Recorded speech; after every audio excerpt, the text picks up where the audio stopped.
पिछले magic and muscle के episode number 2 के शुरुआत में ही हमें वही मैजिकल एकेडमी को दिखाया जाता है और इस मैजिकल एकेडमी का नाम था ईस्टर्न मैजिक एकेडमी, जो कि काफ़ी हिस्टोरिक और काफ़ी प्रेस्टिजियस स्कूल था, जो कि काफ़ी सारे अच्छे अच्छे मैजिशियन को प्रोड्यूस किया था। और इस बार जो ये एंट्रेंस एग्ज़ाम होने वाला था वो बहुत ही ज़्यादा टफ होने वाला था और इसका जो पूरा इंचार्ज था, जो पूरा देखभाल करने वाला था, उसका नाम था क्लॉड लूसी। और जो क्लॉड था वो ऊपर से ही हर एक बंदों को जो नीचे गैदर हुए थे उनको देखने की कोशिश करता है और वो नोटिस करता है कि कैसे जितने भी स्टूडेंट्स हैं, जितने भी कैंडिडेट्स हैं, मैक्सिमम लोग काफ़ी अच्छे फैमिली से बिलोंग करते हैं। किसका पापा secretary of bureau of magic में है तो कोई बहुत ही प्रेस्टिजियस फैमिली से है। और फिर वो ये भी नोटिस करता है कि उन बंदों में से कोई अपना मैजिक स्टिक साफ कर रहा है तो कोई अपना मैजिकल जो बुक है उसको रिवाइज कर रहा है। और ये सब देखने के बाद वो सोचता है कि ये सब कितने ज़्यादा एम्बिशियस यूथ है और यही लोग एकदम अप्रोप्रिएट कैंडिडेट है इस प्रेस्टिजियस स्कूल में आने के लिए। लेकिन उसी बीच में उसका नज़र जाता है मैश की तरफ और जो मैश था वो यहाँ पे मैजिकल बुक नहीं पढ़ रहा था, बल्कि वो काफ़ी ज़्यादा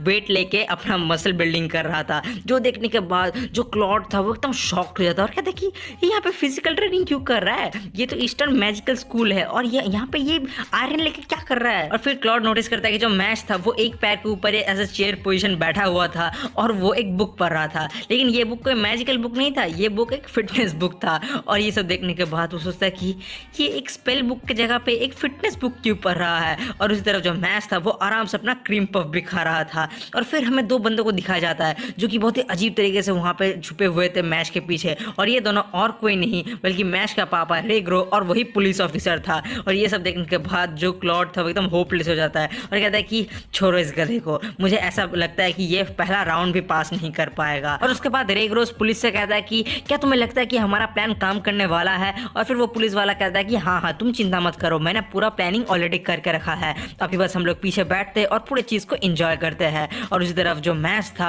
वो कहता है कि मुझे कोई आइडिया नहीं है एग्जाम कैसे होने वाला है, लेकिन फिर भी मुझे इतना तो कॉन्फिडेंस है कि मैं पास तो हो ही जाऊंगा।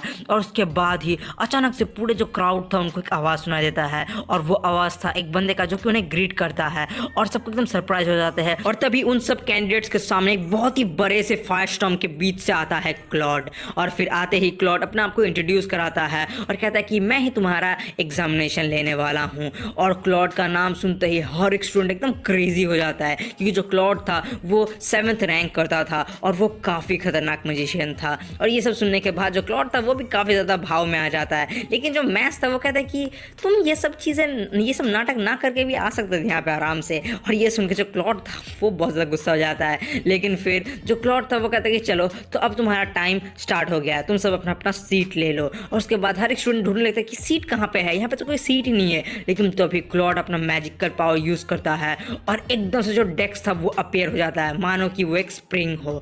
और फिर वो स्टूडेंट्स ऊपर देखते तो ऊपर से आता है क्वेश्चन पेपर और पेन, जो कि एकदम से आकर डेस्क के ऊपर ही अटक जाता है। और ये सब देखने के बाद जितने भी बंदे सब और ज़्यादा क्रेजी हो जाता है कि वाह इसका कितना बढ़िया मैजिकल पावर है। लेकिन फिर भी जो मैच था वो कहता है कि तुम ये सब पहले करके रख सकते थे। जो सुनने के बाद जो क्लॉड था वो और भी ज़्यादा गुस्सा हो जाता है। लेकिन फिर क्लॉड सोचता है कि ये जो एग्जाम है इसका पासिंग रेट सिर्फ 3% है, तो मुझे किसी भी हाल में नहीं लगता कि ऐसा कोई गधा बंदा इस एग्जाम को पास करने वाला है। और फिर वो एग्जाम को स्टार्ट होने का आदेश देता है। और फिर जैसे स्टूडेंट्स अपना क्वेश्चन देखते हैं उनका फट के 4 हो जाता है, क्योंकि जो क्वेश्चंस थे वो पेपर में नॉर्मली नहीं थे, बल्कि वो हर एक वर्ड एकदम पेपर के ऊपर स्विम कर रहा था। वो लोग अलग अलग डायरेक्शन में घूमे जा रहा था, जो देखने के बाद जितने भी स्टूडेंट्स थे वो सब एकदम पागल हो जाते हैं। वो लोग इस क्वेश्चन को पढ़ भी नहीं पा रहे थे। और तभी जो क्लॉड था वो बताता है कि ये जो क्वेश्चन है वो काफ़ी ज़्यादा ईजी है, लेकिन उसके पहले तुम्हें इस क्वेश्चन के ऊपर जो मैजिक है उसको डिस्पेल करना होगा, तभी जाके ये क्वेश्चन ढंग से अरेंज होगा और तुम इसे सॉल्व कर पाओगे। और फिर हमें मैथ्स का सीन दिखाया जाता है। वो पहले थोड़ा सा कंफ्यूज था, लेकिन फिर वो उन लेटर से रिक्वेस्ट करता कि प्लीज़ तुम लोग ऐसा मूव करना बंद करो। लेकिन जो लेटर्स थे वो तो अपना मैजिकल स्पेल की वजह से घूमे ही जा रहे थे। लेकिन उसके बाद ही मैच को थोड़ा सा गुस्सा आता है और वो पेन को लेता है और अपने हाथों से ही एकदम क्रश कर देता है। और उसके बाद वो फिर से उन लेटर्स की तरफ देखता और कहता है कि क्या तुम मूव करना बंद करोगे। और उसके बाद ही जो वहाँ पे मैजिक था लेटर्स के ऊपर वो एकदम से डिस्पेल हो जाता है और वो जो लेटर्स थे वो फिर से एक प्रॉपर वे में अरेंज हो जाता है। और फिर वो अपना एग्जाम भी कंप्लीट कर देता है और वो इवन पास भी कर जाता है एग्जाम, जो देखने के बाद जो क्लॉड था वो एकदम सरप्राइज हो जाता है। और उसके बाद और भी कई सारे एग्जाम्स आते हैं जो कि मैश अपना फिजिकल पावर को यूज़ करके आराम से कंप्लीट कर ले रहा था। वो अपने उंगली में फंसा के एक पत्थर को फ्लोट करा रहा था और साथ ही साथ पानी के ऊपर से भी दौड़ रहा था। और फिर वो एग्जाम को पास करने के बाद सोचता है कि चलो एग्जाम तो मेरे लिए काफ़ी अच्छा ही जा रहा है, और फिर वो और एक क्रीम पफ खाता है। लेकिन ये सब देखने के बाद ही जो वहाँ पे क्लॉड था वो कहता है कि मुझे इसको किसी भी हाल में रोकना ही होगा, और फिर वो सबको कहता है कि तुम लोग का जो नेक्स्ट टेस्ट है वो अभी आने वाला है। और फिर जो ग्राउंड था वो एकदम से हिलने लगता है, और ग्राउंड के अंदर से ही एक बहुत खतरनाक सा मेज़ निकलता है। और फिर जो वहाँ पर क्लॉड था वो कहता है कि ये जो भूल भुलैया है ये कोई आम भूल भुलैया नहीं है, इसके अंदर काफ़ी सारे ट्रैप्स है, और अगर तुम इसको 30 मिनट्स में कंप्लीट नहीं कर पाए तो तुम हार जाने वाले हो। और उसके बाद में जो मैच था उसका सीन दिखाया जाता है, जो कि बहुत ही ज़्यादा चिल था। लेकिन तभी उसके सामने एक लड़की आती है और कहती है कि क्या मैं तुम्हारे साथ इसको कंप्लीट कर सकती हूँ। और इस लड़की का नाम था लेमन। और ये सुनने के बाद ही मैच कहता है कि क्यों, तुम मेरे साथ क्यों करना चाहते हो। और फिर लेमन कहती है कि अगर हम दोनों मिलकर एक साथ करें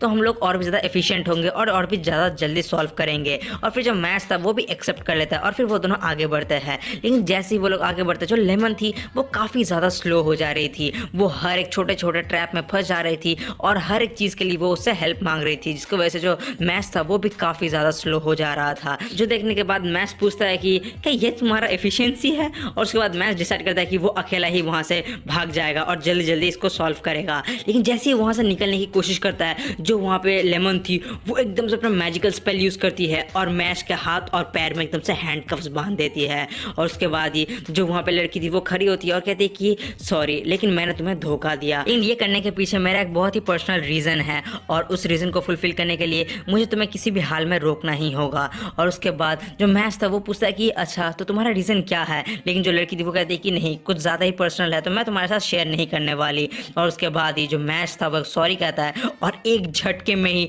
जो भी हैंडकफ्स था वो उसको तोड़ देता है, और कहता है कि मेरे पास भी एक पर्सनल रीज़न है जिसकी वजह से मुझे किसी भी हाल में जीतना ही होगा। और वो एकदम वहाँ से भागने लगता है। और ये सब देखने के बाद जो लेमन थी वो एकदम शॉक्ड हो जाती है और कहती है कि मुझे किसी भी हाल में मैच को रोकना ही होगा। लेकिन तभी उसके पीछे से कुछ आवाज़ आता है, और जैसे ही लेमन पीछे घूम के देखती है वो देखता है कि उसके पीछे एक बहुत ही बड़ा सा स्पिनिक्स था। और वो जो स्पिनिक्स था वो कहता है कि बताओ कौन सा ऐसा चीज़ है जिसका मॉर्निंग में 4 पैर है, दोपहर में उसका 2 पैर है, और रात को उसका 3 पैर है। आंसर करो मेरे इस रिडल का, और तभी मैं तुम्हें यहाँ से जाने दूंगा। और फिर जो लेमन थी वो एकदम से अपना मैजिकल स्टिक निकालती है और मैजिक की मदद से इस आंसर ढूंढने की कोशिश करती है। लेकिन तभी जो स्पिनिक्स था वो एक झटके में उसका मैजिक स्टिक को हटा देती है और कहता है कि मेरे रिडल को आंसर करो। और उसके बाद जो लेमन थी वो काफ़ी ज़्यादा डर जाती है, उसको कुछ भी नहीं सूझता, और वो अनफॉर्चुनेटली आंसर नहीं दे पाती और टाइम्स अप हो जाता है। और तभी जो स्पिनिक्स था वो एकदम कहता है कि अभी तुम मेरा पनिशमेंट एक्सेप्ट करो। लेकिन जैसे ही वो स्पिनिक्स उस लड़की को पनिश करने वाला था वहाँ पे एकदम से मैच आ जाता है और एक कस के मुक्का मारता है उस स्पिनिक्स के मुंह पे, जिसकी वजह से जो स्पिनिक्स था वो वहीं पे नॉक डाउन हो जाता है।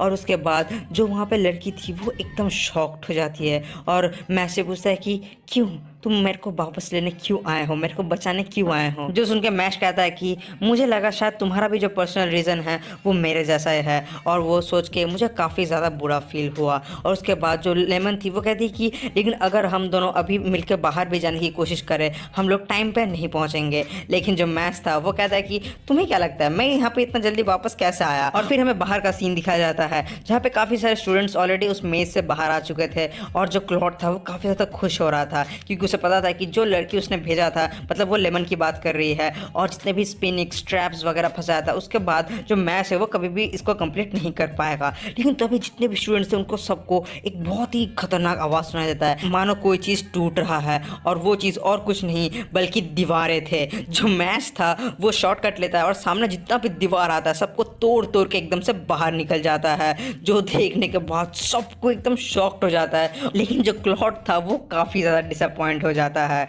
और इस वीडियो में आगे बढ़ने से पहले मैं बताना चाहता हूँ कि हमने एक नया इसेकाई एनिमे को स्टार्ट किया है जिसका नाम है डेथ माउंट डेथ प्ले, और ये इस सीजन का सबसे बेस्ट एनिमे है, तो उसको ज़रूर से चेकआउट करना। तो चलो अभी फिर से स्टोरी में वापस आते हैं। और जैसे ही मैच पूरे वॉल को तोड़ के एकदम बाहर आता है, जितने भी वहाँ पे स्टूडेंट्स थे सब कोई काफ़ी ज़्यादा गुस्सा हो जाता है उसके ऊपर, और सबको उसको बच्चे चिल्लाने लगता है कि तुमने चीटिंग किया है इसलिए तुम अपने घर जाओ, go back cheater, go back, go home, ऐसे करके सबको चिल्लाने लगता है। और उधर जो मैच था वो भी एग्री करता है कि हाँ मैंने थोड़ा बहुत चीटिंग तो किया ही है। लेकिन तो अभी जो लेमन थी वो ये पूरा सिचुएशन देखने के बाद डिसाइड करती कि वो सारा सच उगल देगी। और उसके बाद वो जैसे ही बताने जाती है कि ये मैश का बिल्कुल भी गलती नहीं है, जो क्लॉड था वो उसको एकदम से चुप करने के लिए कहती है, नहीं तो वो काफ़ी ज़्यादा रिग्रेट करने वाली है। लेकिन फिर भी जो लेमन थी वो सारा कुछ बता देती है कि कैसे क्लॉड ने ही उसको बताया था कि अगर वो मैश को रोक लेता है और मैश को फिनिश होने से पहले ही उसको वहीं पे फंसा के रखती है तो क्लॉड लेमन को चांस दे देगी इस एकेडमी में आने के लिए। और ये सब सुनने के बाद जो क्लॉड था उसका फट जाता है, लेकिन उसके पास कोई ऑप्शन नहीं रहता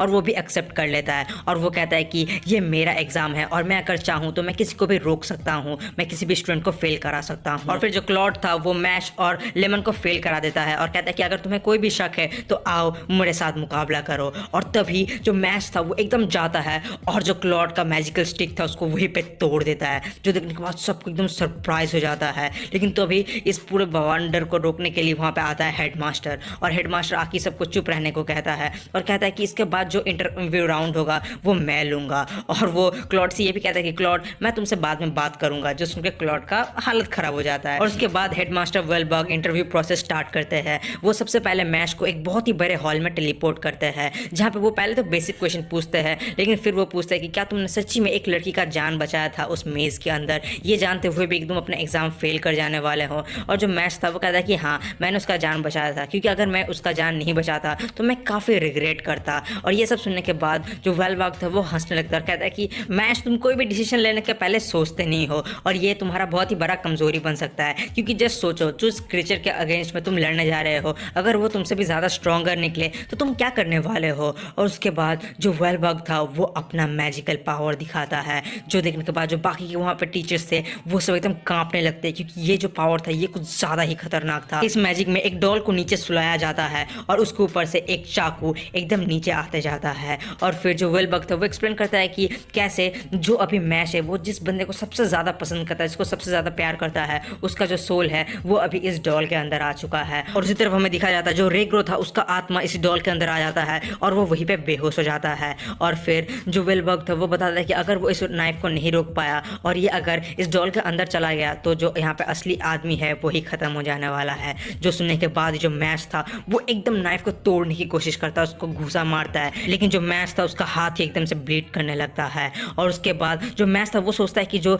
वेलबग है वो ज़्यादा देर तक अपना मैजिक को कंटिन्यू नहीं कर पाएगा, और इसीलिए वो अपना हाथ लेता और डायरेक्टली नाइफ के नीचे रख देता और उसको रोकने की कोशिश करता है, जो देखने के बाद हर कोई काफ़ी ज़्यादा शॉक हो जाता है। और साथ ही साथ जो वेलबग था वो काफ़ी ज़्यादा इंप्रेस भी होता है। और उसके बाद जो हेडमास्टर था वो अपना मैजिकल पावर को रोक लेता है और साथ ही साथ वो अपोलोजाइज करता है और कहता है कि मुझे किसी को भी कोई भी हार्म करने का इंटेंशन नहीं था, मैं तो बस तुम्हें टेस्ट कर रहा था। और उसी तरफ हमें दिखाया था जो रेग्रो था वो भी एकदम जाग जाता है। और फिर जो मैश था वो कहता है कि अपोलोजाइज करने की कोई ज़रूरत नहीं है सर, क्योंकि अगर सच्ची में मुझे आपके साथ लड़ाई करना होता तो मैं अब तक आपको एक घूसे से ही नॉकआउट कर देता। और ये सब सुनने के बाद ही जो वेलबग था उसको कुछ रियलाइज होता है और वो मैश को स्कूल में एडमिशन करा देता है। और फिर सीन शिफ्ट होता है और हमें मैश का पहला क्लास दिखाया जाता है, जहाँ पे जो टीचर थी वो उसको मैजिकल पावर से कैसे एक लॉक को खोलना है वो सिखाती है, लेकिन जो वहाँ पे मैश था वो तो अपने पावर से ही उस लॉक को तोड़ देता है, जो देखने के बाद जो टीचर थी वो उसके ऊपर बहुत ज़्यादा गुस्सा हो जाती है। लेकिन उसी तरफ जो उसके साइड में एक क्लासमेट बैठा था वो काफ़ी ज़्यादा डर जाता है मैश से, और जैसे ही वो अपने रूम में वापस जाता है वो बस यही एक्सपेक्ट करता है कि ये जो मेरे पास में बंदा बैठा था वो मेरा रूममेट नहीं होना चाहिए। लेकिन जैसे वो अपने रूम के पास जाता है वो देखता है कि कैसे उसका गेट ही नहीं है रूम का, और हाँ तूने सही गेस किया, मैश ने उसका गेट ही तोड़ दिया है और मैश ही उसका रूममेट है। जो देखने के बाद वो लड़का थोड़ा तो घबरा जाता है, लेकिन फिर वो लोग अपने आप को इंट्रोड्यूस करता है और ये जो लड़का है इसका नाम है फिन। और फिर जो फिन है वो पूछता है कि तो देखो तुम तो एक नए स्टूडेंट हो तो तुम बताओ अगर तुम्हें कुछ भी जानना है। और जो मैश है उसने सबसे पहला चीज़ यही पूछता है कि यहाँ पे सबसे बेस्ट स्टूडेंट कैसे बन सकते हो, मतलब तुम डिवाइन विशनरी कैसे बन सकते हो। और फिर वो बंदा एक्सप्लेन करने लगता है कि कैसे तुम्हें अपने परफॉर्मेंस के ऊपर कॉइन्स मिलता है, गोल्ड सिल्वर ब्रॉन्ज, और अगर तुम अपना कॉइन्स कलेक्ट करते हो गोल्ड कॉइन तो तुम बनने वाले हो। लेकिन फिर वो बहुत ज़्यादा टफ होता है क्योंकि हर एक सेमेस्टर में ही तुम्हें एग्जामिन किया जाता है, और अगर तुम किसी में भी फेल हो गए तुम्हें केयर नहीं करेगा कि तुमने कितना गोल्ड कॉइन कमाया है, तुम्हें बस बाहर निकाल देंगे कॉलेज के। और ये सुनने के बाद ही जो मैच था उसका फट जाता है, लेकिन फिर वो आता है और फिर इनको एक क्रीम पफ देता है और फिर दोनों क्रीम पफ खाने लगता है और आराम से चिल करने लगता है। और इसी के साथ ये एपिसोड खत्म होता है। तो गाइस मिलता है अगले एपिसोड में।